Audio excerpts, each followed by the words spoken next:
Les files d'attente interminables devant les bureaux de vote, les bousculades, les climats de terreur orchestrés par quelques éléments en uniforme, voilà les décors des élections présidentielles et législatives du 28 novembre en Mbuji-Mayi, en République démocratique du Congo. Les électeurs déterminés à voter ne savent pas à quel saint se vouer. La population de Mbuji-Mayi, un peu déçue de l'organisation des élections par la CENI, mais pas pour autant découragée, va multiplier sa vigilance et toute tentative de tricherie est tout de suite démasquée. Sur ces images, un policier aux allures drôles est interpellé par la foule. Dans son dos, un colis suspect et après la fouille, c'est la honte.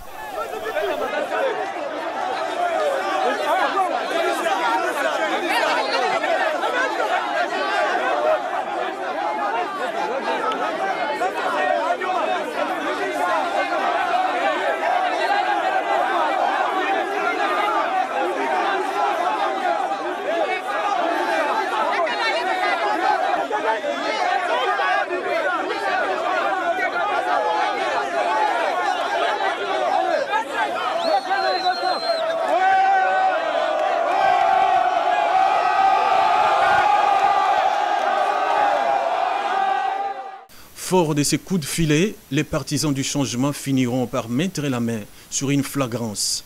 Ces bulletins ont été pris dans un centre au niveau de GD. Ces bulletins n'ont pas la face du président, du candidat numéro 11. Nous avons un autre bulletin. Ces bulletins ont été pris. Celui-ci, il était bon, mais il a été pris dans les habits d'un policier qui en avait au niveau de Kemek. Et en venant en cours de route, nous avons vu un monsieur sauter sur nous et ravir. C'est pourquoi vous avez trouvé cet attroupement. Les gens voulaient incendier sa maison parce qu'on s'est dit c'est quelqu'un du pouvoir. Comment les responsables du parti passent? Nous avons des preuves là. Regardez cet tas, c'est tout un lot de bulletins sans la face du candidat numéro 11. Et les fils de Matoulou qui ravissent en cours de route, lorsque nous arrivons chez lui, il nous menace avec une arme, disant qu'il pouvait nous agresser. Et les combattants sont venus sous menace aussi pour dire s'il y avait lieu, il pouvait incendier même sa maison. Heureusement qu'il a cédé, c'est alors que vous nous trouvez. Alors vous allez faire quoi avec ces bulletins? Ce sont des preuves comme vous les avez là. Nous les amenons d'abord à notre état-major, l'état-major du parti, qui est en train de superviser les élections.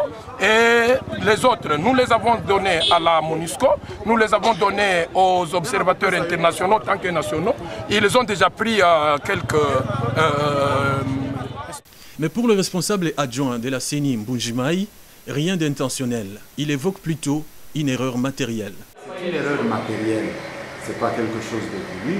C'est lorsqu'on a imprimé le bulletin de vote dans l'opération de découpage. C'est là où il y a eu cette erreur-là. Ce n'est pas que les logos et les fichiers du candidat avaient disparu. On voit qu'on a coupé. Malheureusement, tous ces incidents se passent loin de regard des observateurs de la SADC qui ont préféré rester au restaurant de leur hôtel que d'être dans le centre de vote. Le peuple congolais n'est pas dupe, car on peut à un certain temps tromper tout un peuple. On peut tout le temps tromper une partie du peuple. Mais on ne peut pas tromper tout le peuple tout le temps.